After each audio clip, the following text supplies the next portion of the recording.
আল্লাহ তাআলার আলিশান দরবারে অসংখ্য অগণিত শুকর আর সুজুদ আদায় করছি জন্য যে মহান আল্লাহ জাল্লা জালালুহু আমাদেরকে অত্যন্ত দয়া করে আজকে পবিত্র জুমার দিনে দুনিয়ার যাবতীয় ঝামেলা থেকে মুক্ত করে আল্লাহ পাকের মহান এক হুকুম জুমার নামাজ আদায় করার জন্য পৃথিবীর সর্বশ্রেষ্ঠ স্থান মসজিদে সমবেত হওয়ার তৌফিক দান করেছেন। এজন্য আমরা সকলেই দিল থেকে কালিমাতুশ শুকর আদায় করি আলহামদুলিল্লাহ।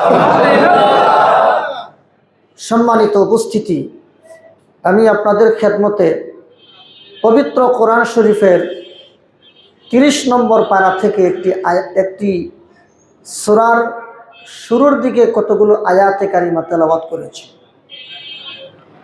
যেই সূরার আয়াত তেলাওয়াত করলাম এই সূরার নাম হলো সূরা বুরুজ। বুরুজুন শব্দটি বহুবচন, তার এক বচন হলো বারজন। তো বারজন এর জমা বহুবচন বুরুজ, এর অর্থ হলো কক্ষপথ বিশিষ্ট। বারজন কক্ষপথ আর বুরুজুন অনেক কক্ষপথ। তো সূরার নাম হলো সূরা বুরুজ। কেন এই সূরার নাম সূরা বুরুজ?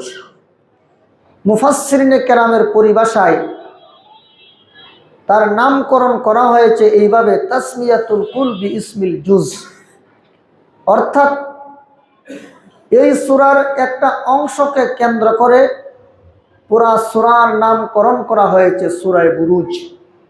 কারণ এই সূরার শুরুর যে আয়াত, এই আয়াতের মধ্যে আল্লাহ তাআলা বলেন ওয়াস-সামাই যাতিল বুরুজ।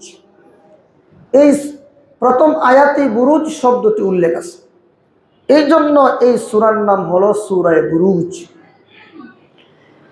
তো আল্লাহ রাব্বুল আলামিন এই সূরার প্রথম 3টি আয়াতে আল্লাহ 4টা শপথ করছেন। 4টা বিষয়ের শপথ প্রথম 3 আয়াতে আল্লাহ করছেন। এর মধ্যে প্রথম যে আয়াত সেটি হলো ওয়াস-সামাই যাতিল বুরুজ।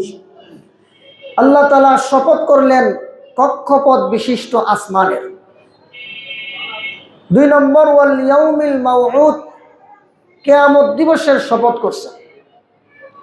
ওয়া শাহিদিন ওয়া মাশহুদ, শাহেদ দ্বারা মুফাসসিরিনে কেরাম বলেন জুমার দিন, আর মাশহুদ দ্বারা উদ্দেশ্য হলো আরাফার দিন। তাহলে শাহেদ আর মাশহুদ দ্বারা জুমা এবং আরাফার দিন। এই 3টি আয়াতে আল্লাহ রাব্বুল আলামিন মোট 4টি শপথ করছেন। 4টা শপথ করে আল্লাহ বলেন গর্তের পরিখা খননকারীরা ধ্বংস হয়েছে। ফুতিলা আসহাবুল উখদুদ, আসহাবে উখদুদ বলা হয় যারা পরিখা খনন করে, গর্ত খনন করে, এদেরকে আসহাবে উখদুদ বলে। তো আসলে পরিখা খননকারী এরা কারা? মূল ঘটনাটা কি? এই ঘটনার বিবরণ আল্লাহ সূরা বুরুজে বিস্তারিতভাবে দেন নাই। মুফাসসিরিনে কেরাম তাফসীরের কিতাবে এই ঘটনার বিবরণ তুলে ধরছে। ঘটনাটা হলো, যখন মক্কা নগরীতে মক্কার কাফের মুশরিকরা মুসলিমদের উপর বিভিন্নভাবে জুলুম অত্যাচার শুরু করে দিল, এমন কোনো মুমিন মুসলমান নাই যাদেরকে জুলুম অত্যাচার করা হতো না। মক্কার কাফেররা মুমিন মুসলমানদেরকে যে অত্যাচার করত তার কারণ কি ছিল? দুনিয়ার কোনো স্বার্থ ছিল না। একটা কারণই ছিল, মুহাম্মদ সাল্লাল্লাহু আলাইহি ওয়াসাল্লাম কেন মূর্তির বিরুদ্ধে কথা বলে, কেন ঈমানের দাওয়াত দেয়, আর তার অনুসারীরা কেন মূর্তি পূজা ছাইরা এক আল্লাহ বিশ্বাসী হয়ে গেল। দোষ এই একটা দোষ ছিল।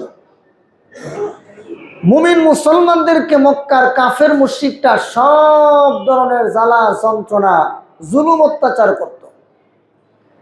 হযরত খাব্বাব রাদিয়াল্লাহু আনহু, উনাকে আগুনের আংরায় শোয়া দেওয়া হতো, উনার শরীরের গোশত এবং চর্বিগুলো খসে আগুন নিভে যেত।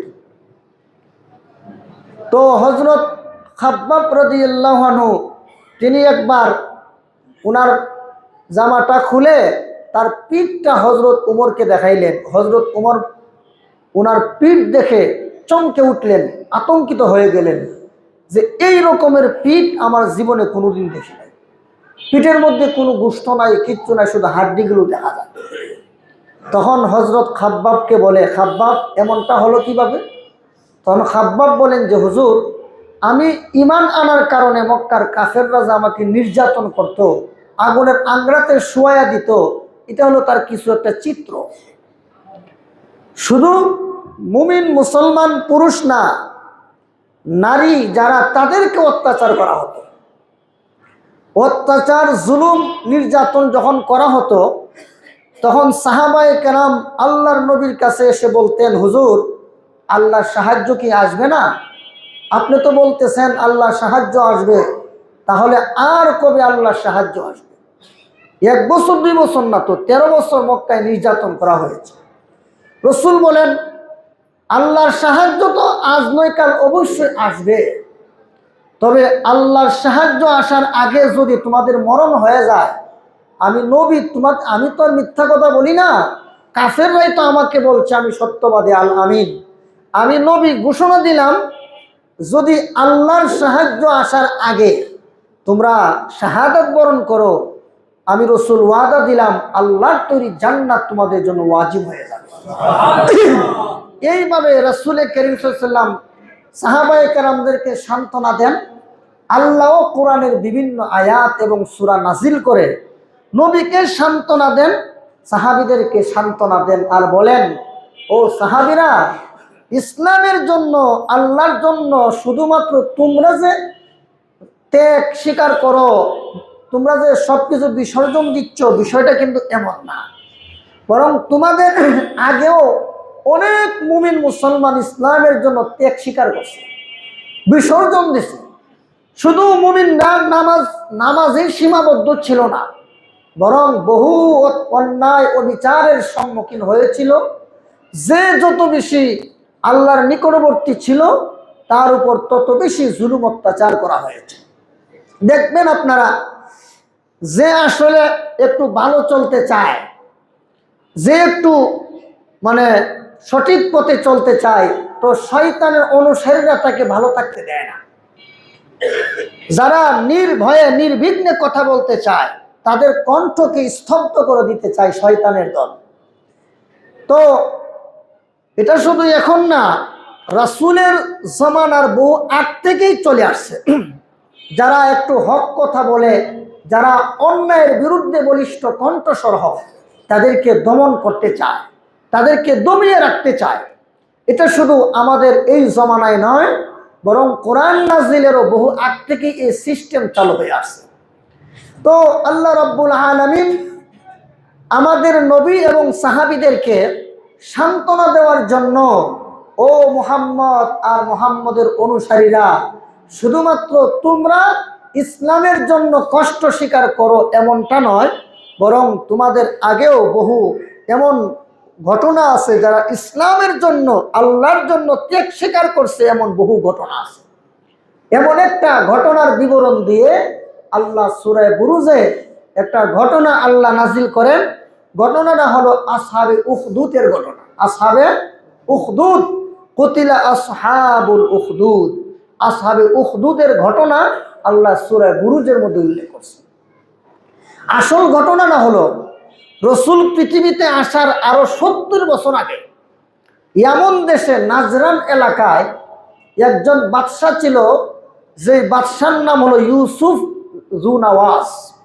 ইউসুফ জু নওয়াজ বাদশাহ, সে ছিল মূর্তি পূজারী এবং সে নিজেকে বলতো আনা রব্বুকুমুল আলা, আমি হলাম সবচেয়ে বড় রব, আমার প্রজা যারা আছো তোমরা আমার অনুসারী, তোমরা আমাকে খোদা মানতে হবে।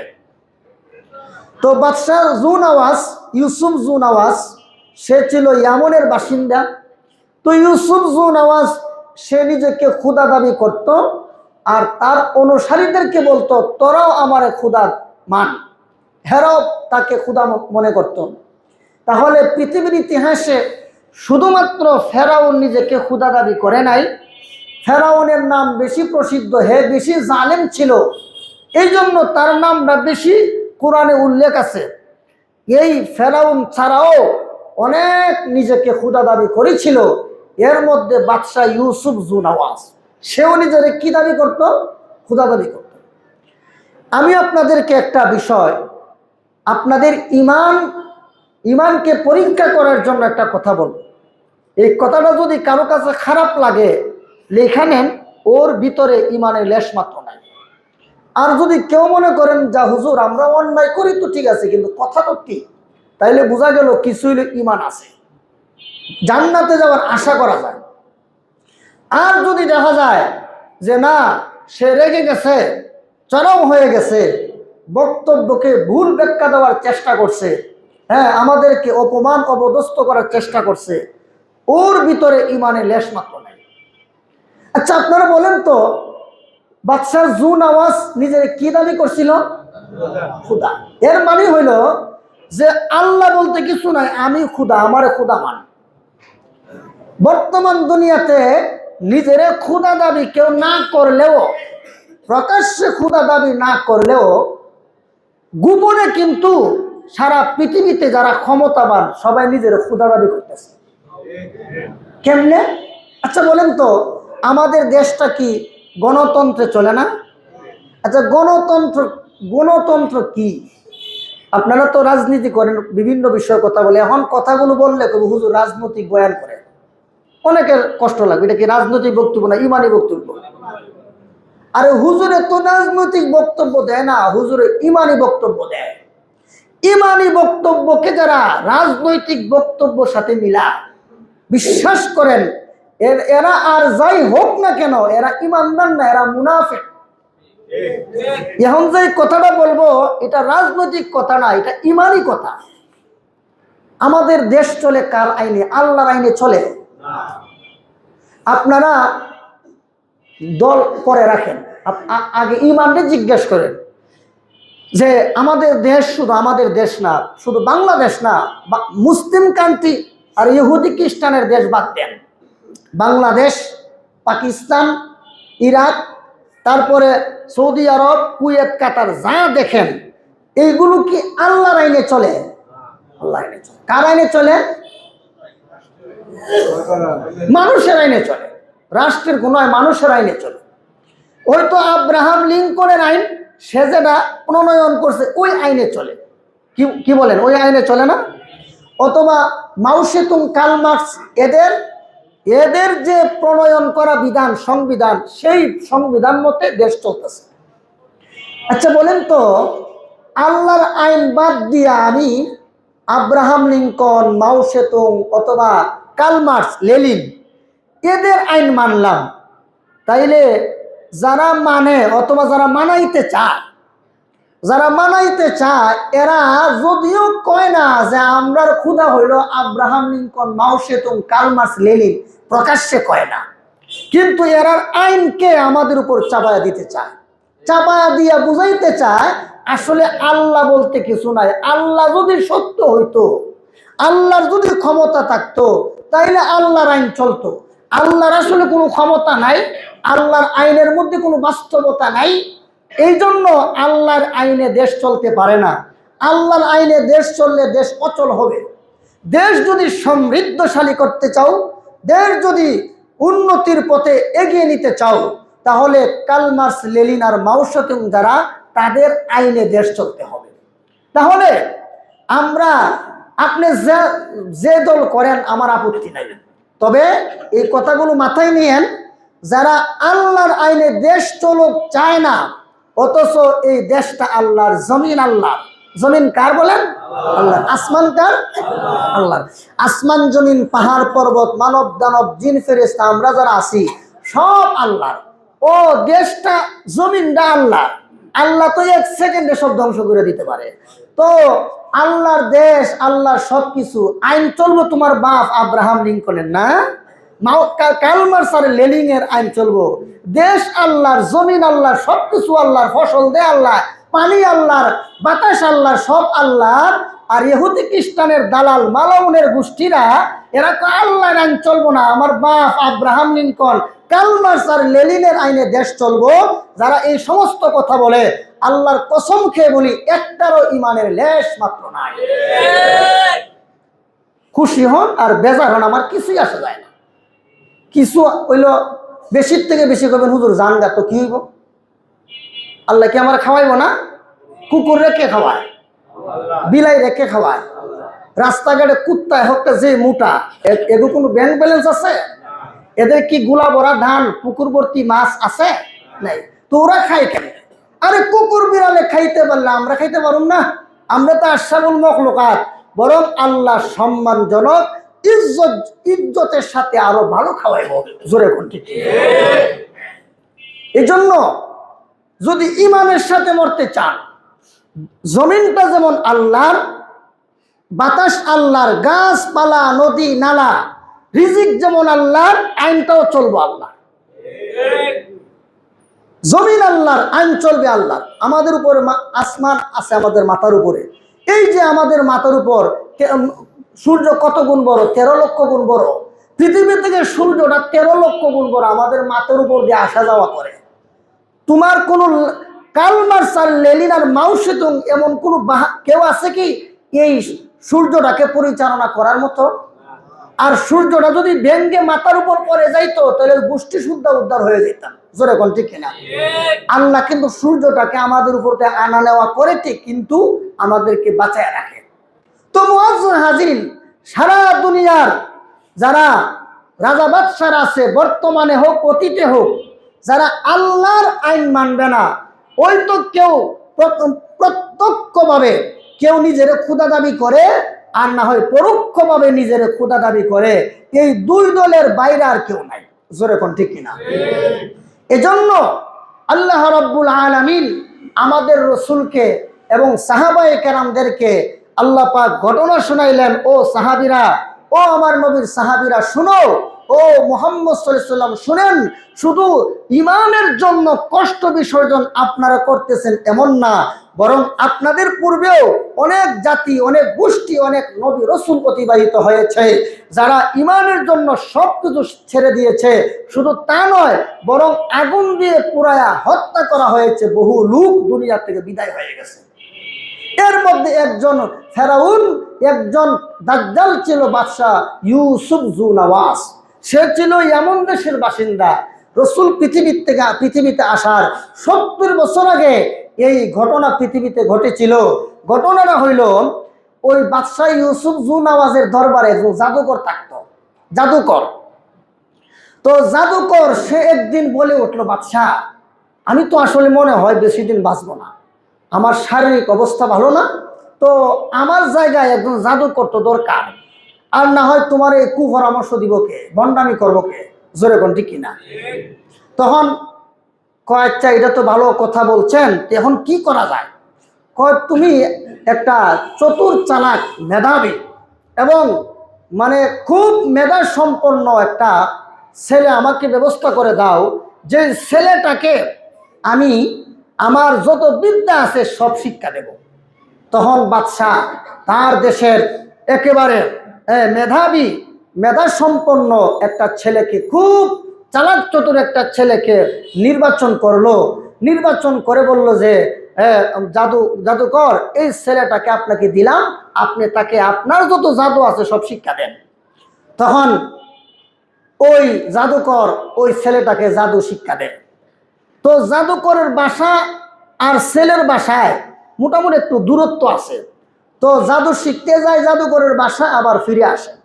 হঠাৎ করে একদিন সন্ধান পাইল রাস্তার মধ্যে একজন খ্রিস্টান পাদ্রী, যে নাকি হযরত ঈসা নবীর উপর ঈমান এনেছিল। ঈমান আনার উনি একজন খ্রিস্টান আলেম ছিল, এক আল্লাহতে বিশ্বাসী ছিল। তো খ্রিস্টান পাদ্রীর সঙ্গে তার সাক্ষাৎ হয়ে গেল। সাক্ষাৎ হওয়ার পরে ইসলামের সৌন্দর্য যখন সে বুঝে ফেললো, ইসলামের সৌন্দর্য যখন সে অনুধাবন করতে পারলো, তখন ওই ছেলেটা কালিমা পড়ে মুসলমান হয়ে গেল। না, একটু আস্তে কোন সুবহানাল্লাহ। হুজুর মুসলমান শুনলে তো শরীরে আগুন লাগে, এটা কয়ে লাভ কি? তো ওই খ্রিস্টান পাদ্রীর কাছে সে কালিমা পড়ে মুসলমান হয়ে গেল। এখন বাড়ি থেকে পাদ্রির কাছে যাওয়ার পথে রাস্তায় যাওয়ার সময় পাদ্রি জাদুকরের কাছে যাওয়ার সময় রাস্তায় পাদ্রির সাথে সাক্ষাৎ করে যায়, আবার বাড়িতে ফেরার সময় আবার পাদ্রির সাথে সাক্ষাৎ করে আসে। তো এখন এই পাদ্রির সাথে সাক্ষাৎ করে কারো ভালো মানুষের সাথে সাক্ষাৎ করলে, ভালো মানুষের সাথে সাক্ষাৎ করলে ভালো কিছু পাওয়া যায়, জোরে কোন ঠিক কিনা? আর গীবতখোর, চুগলখোর, হারামখোরদের সাথে সম্পর্ক থাকলে খারাপই শিখবেন, ভালো কিছু শিখবেন না, জোরে কোন ঠিক কিনা? অনেক সময় দেখা যায় আলেমদের সাথে যদি কেউ একটু বেশি আসা যাওয়া করে, উঠা বসা করে, হ্যাঁ হুজুরের লেগে চলে কেন? হুজুরের লেগে চললে কি হুজুরে কইব যে অমুকের সাথে জিনা কর, হ্যাঁ অমুক জায়গায় গাঞ্জা খায়া, অমুক জায়গায় চিন্তায় কইরা, অমুক জায়গায় চাঁদাবাজি করে? এটা হুজুর কোনোদিন বলবে না। ওই তো দুই চারটা ভালো বলবে, খারাপ বলবে না। এরপরে দেখবেন একদল লোক আছে উমুকে তুমুকে আলেমদের সাথে চলে কেন, যারা এই সমস্ত কথা বলে মনে করবেন ইডি বড় শয়তান। মুআজ্জাজ হাজিরিন, তো ভালো মানুষের সাথে চললে ভালো হওয়া যায়, আর খারাপটির সাথে চললে খারাপ হবেন, এতে কোনো সন্দেহ নাই। আপনি যদি আতরওয়ালার সাথে সম্পর্ক থাকে, আতরের দোকানে যদি যান, তো যাওয়ার পরে আতর আপনার একটু না দিলেও এরপরে নাকে একটু গ্রান পাবেন, জোরে কোন ঠিক কিনা? আর যদি কামারের দোকানে যান, তো কামারের দোকানে গেলে কিছুই দুয়ার গন্ধ নাকের মধ্যে লাগবে, জোরে কোন ঠিক কিনা? এজন্য ভালোর সাথে চললে ভালো হবেন, খারাপের সাথে চললে খারাপ হবেন। এজন্য আমাদেরকে ভালোদের সাথেই চলতে হবে, ভালোদের সাথে চলা ছাড়া আমাদের কোনো গতি নাই।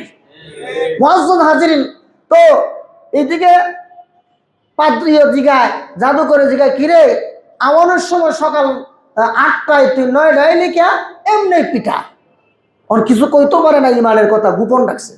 আবার যখন বাড়িতে যা, কিরে তুই না বিকাল 5টায় আসার কথা, 6টায় লিখা আবার হেরে পিঠা। তাহলে বাড়ি তো পিঠা, তারপরে ওই যে জাদুকর হেও পিঠা।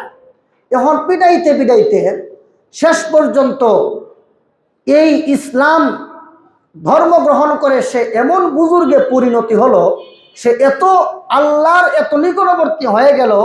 আসলে যে যত বেশি আল্লাহর নিকটবর্তী দেখবেন, তার দিয়া আল্লাহ অনেক পরীক্ষা নেয়, জোরে কোন ঠিক কিনা? অনেক পরীক্ষা নেয়। তো একদিন সে আবার গোপনে গোপনে ইসলামের সত্যতা মানুষকে বুঝায় যে আসলে তোমরা যে মূর্তির পূজা করো এগুলো তো ভুয়া হুদা, এগুলো আসলে কিচ্ছু না। আসলে আল্লাহ ছাড়া কোনো গতি নাই, আল্লাহ ছাড়া কোনো ইলা নাই, আল্লাহ ছাড়া কোনো বিধানদাতা নাই, আল্লাহ ছাড়া শান্তি দেওয়ার মালিক কেউ না, আল্লাহ ছাড়া বিপদে ফেলার মালিকও কেউ না। সুতরাং দুনিয়া আখিরাতে যদি শান্তি পেতে চাও, অবশ্যই তোমাকে এক আল্লাহ বিশ্বাসী হতে হবে। এই মর্মে যখন তিনি দাওয়াতের কাজ অব্যাহত রাখলেন, তখন দেখা গেল তাদের দেশে একজন মন্ত্রী পর্যায়ের লোক, সে খুব অন্ধ।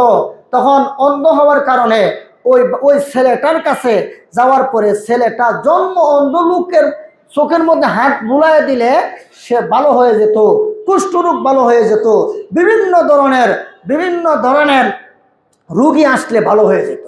যখন বাদশা জিগায়, কিরে তুই না অন্ধ আসিলি, ভালো হইলি কেমনে? তখন ওই ছেলেটা আবার অন্ধকে ভালো করার আগে বলছে, তোমাকে যদি ভালো করতে পারি, দুনিয়া দেখার মতো ব্যবস্থা করে দিতে পারি, তাহলে কি তুমি এক আল্লাহ বিশ্বাসী হবে? দেখেন, কাজ করে কিন্তু চিন্তা হলো মানুষকে আল্লাহমুখী করা। আর আমরা যদি কেউ কারো কোনো কাজ করে দিতাম পারি, কয় যে কত দিবি আগে কয়ালো, আমার স্বার্থ এই রক্ষা করতে পারবি কিনা বল, আমরার উদ্দেশ্য তাকে হইল হইরা। আর যারা অতীত হয়ে গেছে, যারা ইমানদার মুমিন মুসলমান, যারা জান্নাতের টিকিট পেয়ে গেছেন, উনাদের ধ্যান ধারণা চিন্তা চেতনা সব কিছু ছিল একমাত্র আল্লাহর রেজামন্দি হাসিল করা। তো দেখা গেল তখন কয়, ঠিক আছে, তোমাকে যদি ভালো করতে পারি, তাহলে তুমি ওই যে দাজ্জালের বাহিনী আছে না, ইরিরে ছাইরা এক আল্লাহ বিশ্বাসী হবে কি? তখন সে বলে, হ্যাঁ, তুমি যদি আমাকে ভালো করতে পারো তাহলে অবশ্যই আমি এক আল্লাহ বিশ্বাসী হব। তখন ভালো করে দেওয়ার পরে সে তো আরো কি করলো, সে আরো ইমানওয়ালা হয়ে গেল, আরো মজবুত ইমানের অধিকারী হয়ে গেল। এইভাবে ওই জাদুকরের কাছে আইতেছে যাইতেছে, হঠাৎ করে দেখে একদিন রাস্তার মধ্যে সহিহ মুসলিম শরীফের বর্ণনায় আছে হাইয়াতুন আজিমাতুন, বিশাল বড় এক সাপ রাস্তার মধ্যে আছে। এখন এই রাস্তা দিয়ে কেউ ডরে ভয়ে কেউ যায় না। আরেক বর্ণনা মতে দাব্বাতুন আজিমাতুন, বিশাল বড় একটা প্রাণী, বাঘের কথা আছে, সাপ হোক বাঘ হোক, এই প্রাণী দেখে এখন আর কেউ এদিকে যায় না। তখন এই ছেলেটা একটা পাথর হাতে নিল, পাথর হাতে নিয়ে বলল, এই সাপ অথবা বাঘ যেটাই বলেন, তো আমার জাদুকর যদি সত্য হয়ে থাকে তাহলে ডিল মারার সাথে সাথে তুই মরে যাবি। আর যদি তখন সে জাদুকরের নাম নিয়ে ডিল মারলো, কিছুই হয়েছে না। পরে আবার ডিল মারলো আর বলল, আমার পাদ্রী যদি সত্য হয়ে থাকে তাহলে ডিল মারার সাথে সাথে তুই মরে যাবি। তখন পাদ্রীর রবের নামে, পাদ্রীর নামে না, কার নামে? আরো জোরে এখন কার নামে? পাদ্রীর রবের নামে। আমরা তখন মান্যত করি ওই বাবার নামে, জোরে কোন ঠিক কিনা? আই বরফির আব্দুল কাদির জিলানের জিলানি কয় না, যাহারি নামের গুণে আগুন হয়ে যায় পানি, এগুলো কয় কিনা? এগুলো বলা শিরক, এগুলো শিরক। পীরের নামে মাজারের নামে মান্যত করা, এইগুলো সম্পূর্ণরূপে শিরক। আমরার দেশে মাজার পূজারি, পীর পূজারি, ভণ্ড বেদাতি আছে কিনা বলেন? হক্কানি পীর বুজুর্গের কাছে যাইব না, যাইব ওই যেটা শিরিক করা হেডার কাছে যাইব। তো আমার পাদ্রী যদি সত্য হয়ে থাকে, আমার পাদ্রীর রবের নামে তোমাকে নিক্ষেপ করলাম, তুমি মরে যাইবা। তখন পাদ্রীর রবের নামে, আল্লাহর নামে যখন পাথর নিক্ষেপ করলো, তখন সঙ্গে সঙ্গে সাপ মরে গেল অথবা বাঘ মরে গেল। এখন এই দৃশ্য দেখে আরো উপস্থিত জনতা, এরা তার প্রতি আরো বিশ্বাস বেড়ে গেল। জোরে কোন সুবহানাল্লাহ।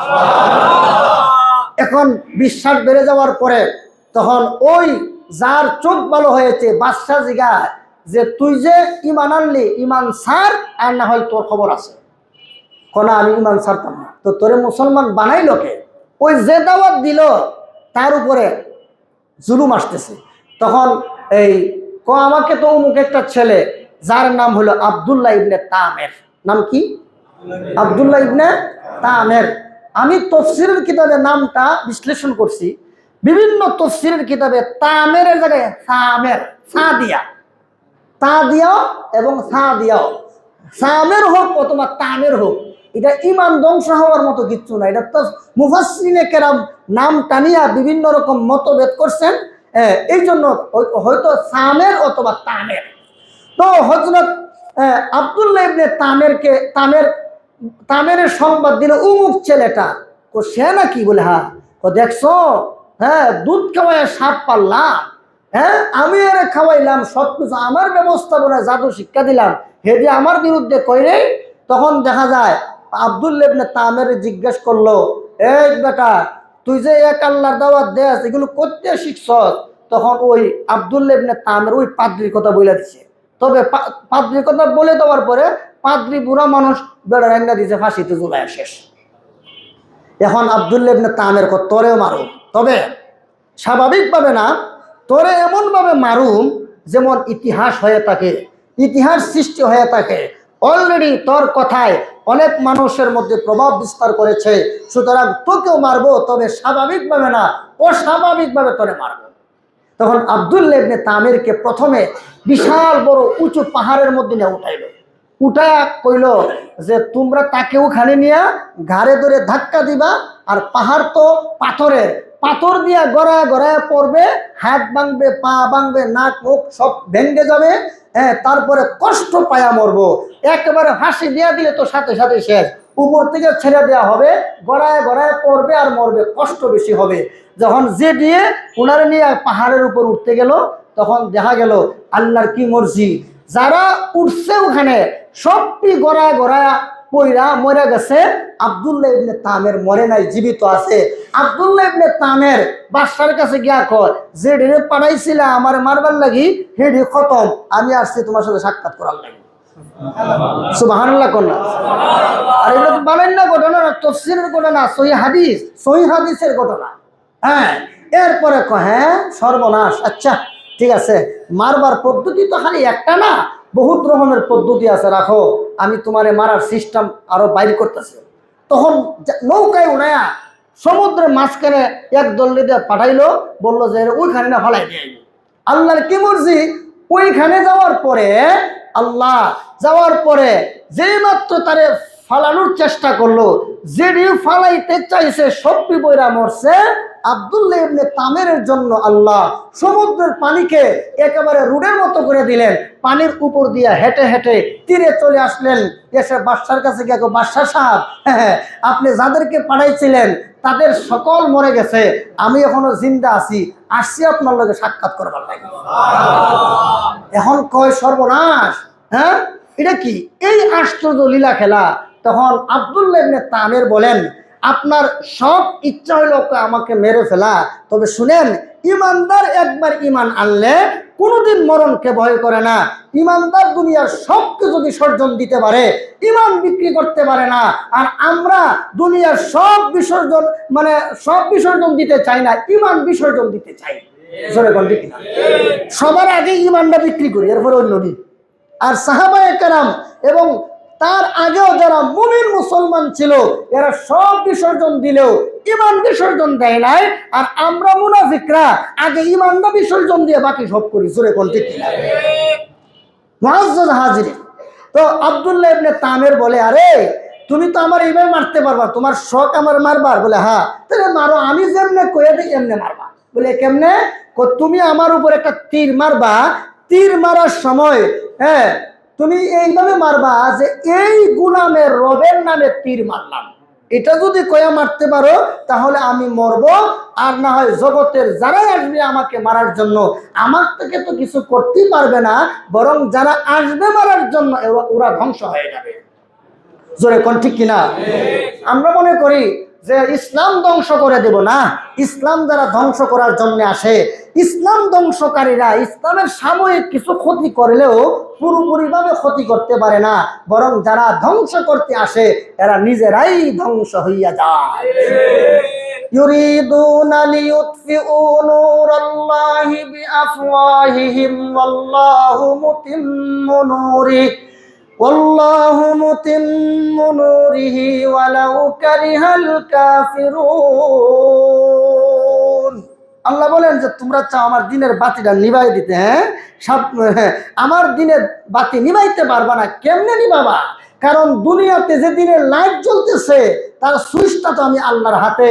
আমার দিনের সুইচ যে বন্ধ করতে আসবে, যারা ফু দিয়া দিনের বাতিকে নিভাই দিতে চাইবে, এরার মুখ ফুরে যাবে, আমার দিনের কিছুই হবে না। জোরে কোন সুবহানাল্লাহ। তো মুআজ্জাজ হাজিরিন, তো হযরত আব্দুল্লাহ ইবনে তামেরকে বলে যে তোরে এইভাবে তাইলে মারবো। আব্দুল্লাহ ইবনে তামের বলে, আমাকে মারতে গিয়া যদি এই দৃশ্য যদি দেখে মানুষ, তাহলে আমি একজন মরলে কি হবে, আমার মতো হাজারো আব্দুল্লাহ ইবনে তামের জন্ম হবে। আমার মৃত্যু দেখে হাজারো মানুষ ঈমানওয়ালা হবে, আল্লাহ বিশ্বাসী হবে, জাহান্নাম থেকে বাঁচবে, জান্নাতে যাইতে পারবে। সুতরাং আমি একা মরে গেলে কি হয়েছে, কিছুই আসা যায় না। কয় এবার তুমি আমাকে এই গুলামের রবের নামে তীর মারলাম, এটা বইলা তীরটা মারো। ভাইয়ের আমার, তখন দেখা গেল আব্দুল্লাহ ইবনে তামেরকে তীর মারলো, এই গুলামের রবের নামে তীর মারলাম বলে তীর মেরে দিল। তখন আব্দুল্লাহ ইবনে তামেরের কপালের মধ্যে গিয়া লাগলো আল্লাহ, আল্লাহু আকবার। তীরের আঘাতে উনি মারা গেলেন, শাহাদত হয়ে গেলেন। এই দৃশ্য দেখে এক বর্ণনা মতে 13,000, আরেক বর্ণনা মতে 20,000, এই 13,000 বলেন আর 20,000 বলেন, 20,000 মানুষ কালিমা পড়ে মুসলমান হয়ে গেল। কুরবানি কয়জনের? একজনের। কয়জন হইল? একজনের কুরবানিতে কত মানুষ মুমিন হইল। আজকে কি আমরা কি ভালো কিছু চিন্তা করতে পারি না? আমরা যদি একজন ভালো কিছু চিন্তা করি তাহলে আমাদের কুরবানি আর চেষ্টার দ্বারা অনেক অন্যায় অপরাধ দূর হয়ে যাবে। আমাদের সমাজে গান বাজনা সহ অনেক বেহায়াপনা চলতেছে। আমরা যদি কিছু মানুষ একটু সক্রিয় থাকতাম যে আমার সমাজে আমার এলাকায় গান করাই দিন একবারে, তারপরে অন্যায় হবে না। আমরা যদি একটু চিন্তা করতাম সমাজটাকে ভালোর জন্য। আরে ভাই, মসজিদে নামাজ পড়ে গেলাম গা, অল্প সময় মসজিদে থাকি, বেশি সময় তো সমাজে থাকি। আমরা বেশি সময় সমাজে থাকি, নামাজে থাকি না সমাজে থাকি? বেশি সময় সমাজে থাকি, অল্প সময় নামাজে থাকি। তো নামাজটা ভালো হলে হবে না, সমাজটা ভালো হওয়া লাগবে। আমরা যদি একটু চেষ্টা করতাম সমাজটা একটু ভালো হোক, কিন্তু সম্ভব হতো, কিন্তু আমরা ওই ফিকিরই নাই। তো মুআজ্জিন হাজিরিন, তখন আব্দুল্লাহ ইবনে তামিরের এই দৃশ্য যে দেখে যখন তারা কালিমা পড়ে মুসলমান হয়ে গেল, এখন এরারে দমন করার জন্য সর্বনাশ, এরা তো মারছিলাম ভালোর জন্য, এখন তো বিপরীত, এখন কি করে?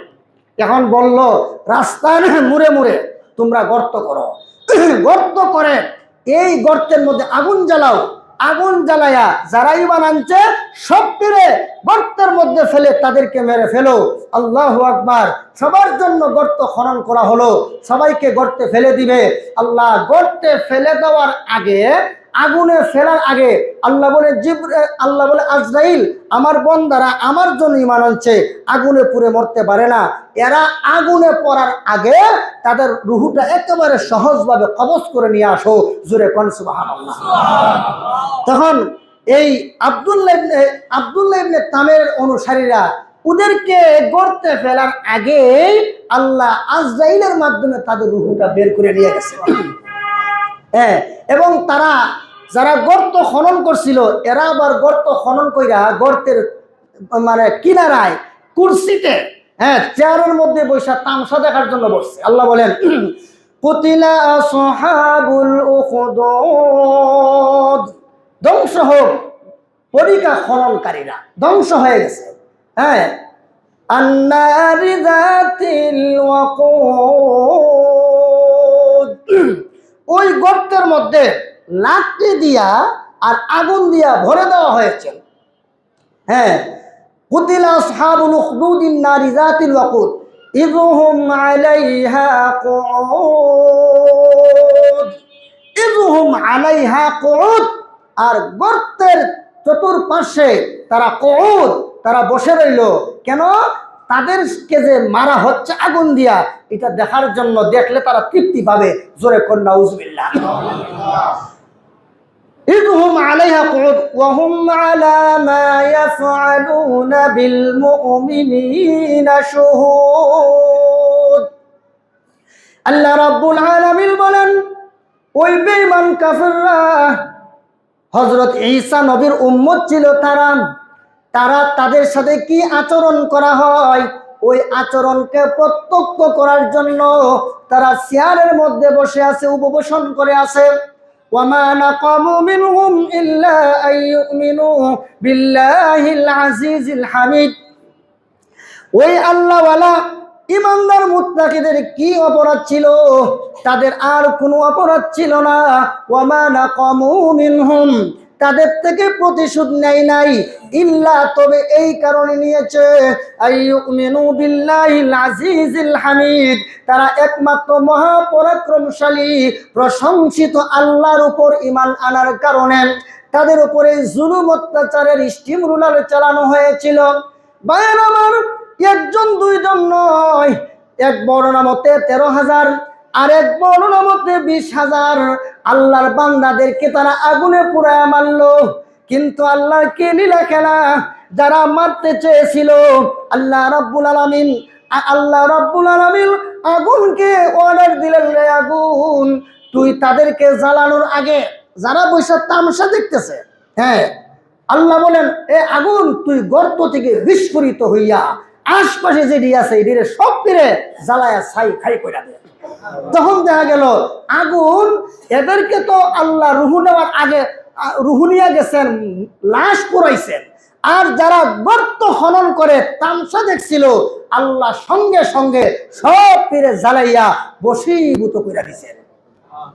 ওয়ামা নাকামু মিনহুম ইল্লা আইয়ুমিনু বিল্লাহিল আজিজিল হামিদ। আল্লাহ বলেন, তাদের অপরাধ ছিল একমাত্র তারা কেন আল্লাহর উপর ঈমান আনলো। আল্লাহর উপর ঈমান আনার কারণে বাদশা ইউসুফ জুনওয়াজ এবং তার সন্ত্রাসীরা এই সমস্ত মুমিন মুসলমানদেরকে জুলুম অত্যাচার করেছেন। বাইরে শুরু না, ওই সমস্ত মুসলমানদের মধ্যে একজন নারী ছিল, একজন মহিলার কুলে একটা বাচ্চা, এখন মহিলা ভাবলো যে এই যে মানুষগুলো পুরা মরতেছে, আরে আমি মরলে তো কোনো চিন্তা ছিল না, আমার বাচ্চাটারে নিয়ে কেমনে ঝাঁপ দিই, একটা মানে তার মধ্যে একটা অনেক কষ্ট কাজ করছিল, ঝাঁপ দিতে চায় না। ভাইয়ের আমার, ছোট বাচ্চা ওই তো 5-7 দিনের হবে, এমন ছোট বাচ্চার জবান আল্লাহ খুলে দিয়েছেন। ওই ছোট বাচ্চা বলে, মা গো ইয়া উম্মা ইসবিরি ফা ইন্নাকি আলাল হাক্কি। তখন ওই ছোট বাচ্চার জবান খুলে দিয়েছে। ছোট বাচ্চা মাকে ডাক দে বলে, মা গো আপনি টেনশন করবেন না, এই আগুন কোনো আগুন নয়, জাহান্নামের আগুন হলো সবচেয়ে বড় আগুন। জাহান্নামের আগুন থেকে যদি বাঁচতে চান, ও মা আপনি আমার জন্য টেনশন করতে হবে না। মা গো চলো আমরা উভয়ে মিলে আমরা আগুনে জাপ দিয়া দেই। ভাইয়েরা আমার, মা এবং সন্তান উভয় জাপ দিয়া দিল।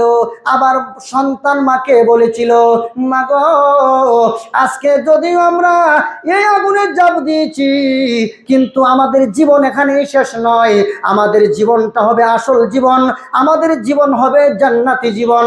ওগো মা আজকে যদিও আমরা মরে যাই, কিন্তু সেদিন বেশি দূরে নয় যেদিন জান্নাতের সিঁড়িতে আপনার এবং আমার দিদার নসিব হয়ে যাবে। ছোট বাচ্চা বলা, মা আপনি টেনশন করেন না, এটা তো কোনো আগুন না, এর চেয়ে বড় আগুন হলো জাহান্নামের আগুন। আল্লাহু আকবার। তাহলে দেখেন 20,000 লোক মারা গেল, ঈমান ছাড়লো না, ইসলামকে বেজ্জতি করলো না, আল্লাহ এবং তার নবী ঈসা নবীকে বেজ্জতি করলো না, নিজে মরলো কিন্তু ইসলামকে কলঙ্কিত হতে দেয় নাই। জোরে কোন সুবহানাল্লাহ। আর আমরা দুনিয়াতে আগে ইসলাম দ্বারা বেজ্জতি করি, আগে ইসলাম দ্বারা বেজ্জতি করি, পরে অন্য কিছু। আমরা যারা কথা বলি, আমাদেরকে বেজ্জতি করতে পারলে তখন ভালো, কারণ আমরার কথা মানুষে শুনে, আমাদের পিছে মানুষ নামাজ পড়ে। আমাদেরকে বেজ্জতি আর অপমান করতে পারলে শয়তান খুশি। কেন? কারণ ইসলাম এবং ইসলামপন্থীদেরকে কলঙ্কিত করতে পারলেই তখন জনসাধারণ ইসলাম এবং ইসলামপন্থীদের থেকে দূরে সরে যাবে। আর যেই জমানায় মানুষ ইসলাম এবং ইসলামপন্থী থেকে দূরে সরে যাবে, সেই জমানার মানুষের আর চতুষ্প জানোয়ারে কোনো ব্যবধান থাকবে না। যারা ইসলাম মানে না, যারা ইসলামপন্থীদের অনুসরণ করে না, এরা আর চতুষ্প জানোয়ারে কোনো ব্যবধান নেই। জোরে কোন ঠিক কিনা?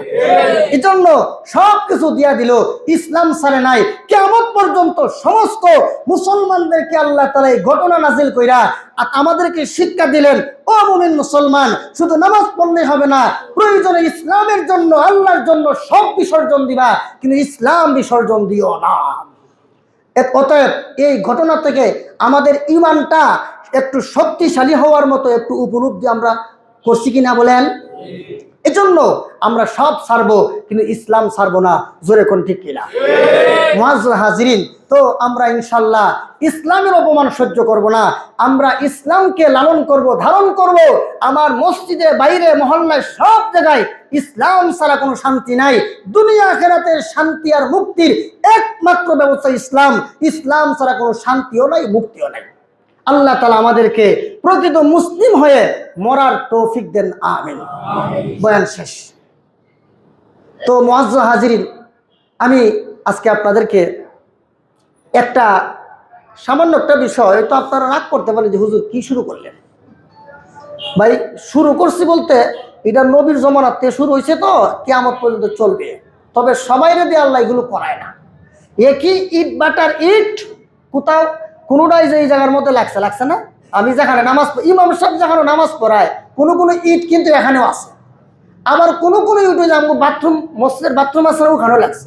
তাহলে একই ইট বাটার ইট, কোনোটা লাগে মসজিদের সেজদার জায়গায় আর কোনোটা লাগে বাথরুমে। তো এটাই মনে করে আল্লাহর বান্দা তো সবাই, কোনো বন্দার টাকা পয়সা আল্লাহর জন্য খরচ করে, আবার কোনো আল্লাহর বান্দার টাকা শয়তানের জন্য খরচ করে। জোরে কোন ঠিক কিনা? এই জন্য আমি সামান্য একটা বিষয় আপনাদেরকে বলার জন্য একটু 2-1 মিনিট, বেশি না। কইতে পারেন যে হুজুর ওয়াজ হয়েছে, অনেক কালেকশন করছেন, তো কি হয়েছে? যারা কালেকশন করছি, যারা দেওয়ার এরা দিচ্ছে, আরো দিব। আর যারা দেয় না, এরা আগেও দিচ্ছে না, এখনো দিত না, পরেও দিত না, রাস্তার বাইরে গেবো, হুজুরের কি আর কোনো কাম না, খালি টেয়া খুঁজে ইমন লোক আছে কিনা নাই বলে। আল্লাহর ওয়াস্তে মাফ চাই, দেন না তো ভালো। তবে নষ্ট করেন না পরিবেশ, চুপচাপ থাকেন, মান সমাতা নাজাত, চুপ থাকবেন তো নাজাত পাইবেন। তো আজকে আমি ছোট্ট একটা আবদার আপনাদের কাছে, এই যে আমরা যে এই যে নামাজ পড়ি না, নামাজের যে ওই যে কার্পেটের উপর যে কাপড়টা আছে, ওই কাপড়টা এক সেট কাপড়, দুইটা সেট কাপড় হলে সুন্দর হয় না? মনে করে এটা তো ময়লা হয়ে যায়, 1-2 সপ্তাহ পরে আবারও যদি ধুইয়া নতুন একটা বিছানো হয় তখন পরিবেশটা সুন্দর থাকে, স্বাস্থ্যসম্মত পরিবেশ থাকে। জোরে কোন ঠিক কিনা? কারণ আপনারা যে দিবেন না দিবেন এটা মানে ইচ্ছা হইলে দিবেন, ইচ্ছা হইলে দিবেন। এমন কেউ আসেননি যে হুজুর আমি একটা কাপড়ের দাম জানে কত হইব?